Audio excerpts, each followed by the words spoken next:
नचिकेता, तुम हमारे अतिथि हो।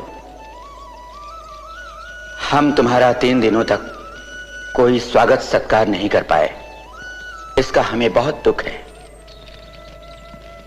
हम तुम्हें 1 दिन के लिए 1 वरदान के हिसाब से 3 वरदान देते हैं, मांग लो। यमराज, मुझे वरदान दीजिए कि मेरे पिता का क्रोध शांत हो और जब मैं लौटकर उनके चरणों में जाऊं, वह प्रसन्न होकर मेरा स्वागत करे। तथास्तु। प्रभु, आप स्वर्ग साधन अग्नि के जानकार हैं। मैं श्रद्धालु हूँ, कृपया मुझे इसका ज्ञान कराइए। नचिकेता, मैं स्वर्गीय अग्नि को जानता हूं। यह अग्नि अनंत लोगों की सत्ता प्राप्त करने का साधन है, सत्ता का आधार है। सभी प्राणियों की हृदय गुफा में निवास करती है। नचिकेता, आज से यह अग्नि तुम्हारे नाम से जानी जाएगी। इसे लोग नचिकेताग्नि कहकर पुकारेंगे। अब तीसरा वर मांगो। मनुष्य के मर जाने पर कुछ लोग कहते हैं कि वह है, तो कुछ कहते हैं वह नहीं है। मुझे बताइए, सत्य क्या है? है और नहीं का ये विवाद पुराने जमाने से ही चला आ रहा है। देवता भी नहीं जान पाए कि जीवन और मृत्यु का रहस्य क्या है। नचिकेता, तुम कोई दूसरा वर मांग लो। इस प्रश्न को हमारे लिए ही छोड़ दो। महाराज, इस विषय के जानकार आप ही हैं। आप ही समझा सकते हैं, दूसरा कोई नहीं। और इस वर के सामने दूसरा वर है भी तो नहीं। नचिकेता, तुम कोई और वर मांग लो। 100 वर्षों की दीर्घायु वाले पुत्र मांग लो। हाथी घोड़े मांगो, धरती मांगो, चाहो तो अपने लिए दीर्घायु मांग लो। नहीं महाराज। तुम कुछ और मांग लो।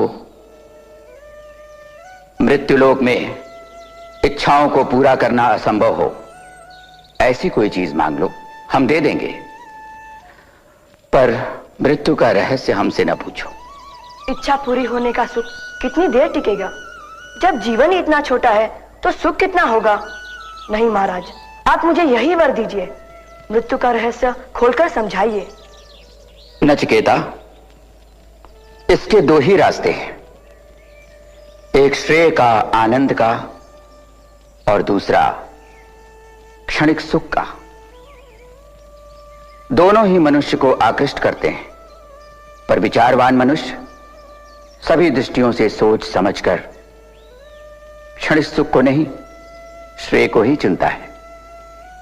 नचिकेता, तुमने सोचा है, समझा है, सुंदर और प्रिय का गहराई से निरीक्षण किया है और उन्हें त्याग दिया है। तुम धन और ऐश्वर्य के मोह जाल में नहीं फंसे हो, जैसा कि बहुत से मनुष्य उसमें डूबते हैं और नष्ट हो जाते हैं। नचिकेता, मुझे बहुत संतोष है कि तुम सत्य में निष्ठा रखते हो। मैं कामना करता हूं कि मुझे वैसा ही प्रश्नकर्ता मिले जैसा कि तुम हो। महाराज, वो क्या है जो धर्म और अधर्म से अलग, कर्म और त्याग से परे, भूत और भविष्य के उस पार है? नचिकेता, जिस पद और लक्ष्य की महिमा वेद गाते हैं, जिसके लिए तपस्या की जाती है, जिसके लिए मनुष्य व्रत अनुष्ठान करता है, गहन अध्ययन करता है, वो एक ही शब्द में समाया हुआ है। वो शब्द है ओम। ये शब्द ही ब्रह्म है, यही परम है। जो इसे जान लेता है उसकी सारी इच्छाएं पूरी हो जाती हैं। मुक्ति को प्राप्त करने का यह सबसे ऊंचा साधन है, सबसे बड़ी उपासना है। वो ज्ञान स्वरूप आत्मा है, अजन्मा है, अमर है, सनातन है, नित्य है, पुरातन है।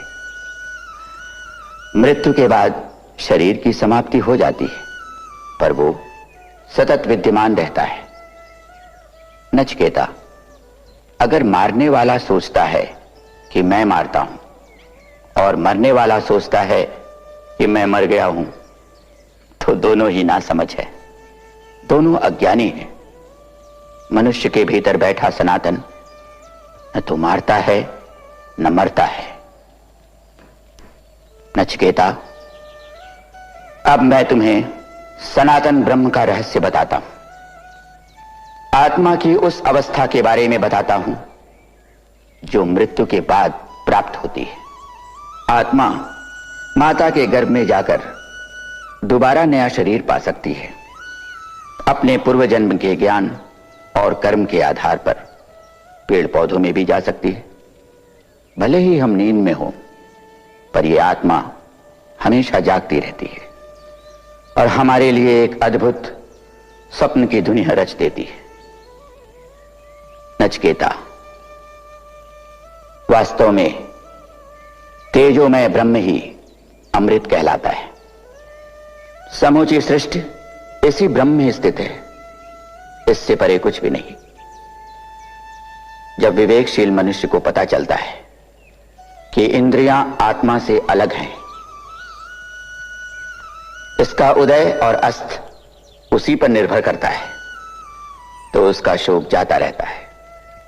नचिकेता, इंद्रियों से बड़ा है मन, मन से ऊंची है बुद्धि, बुद्धि से महान है आत्मा, और आत्मा से ऊंचा है अव्यक्त, और अव्यक्त से भी बहुत बड़ा है पुरुष।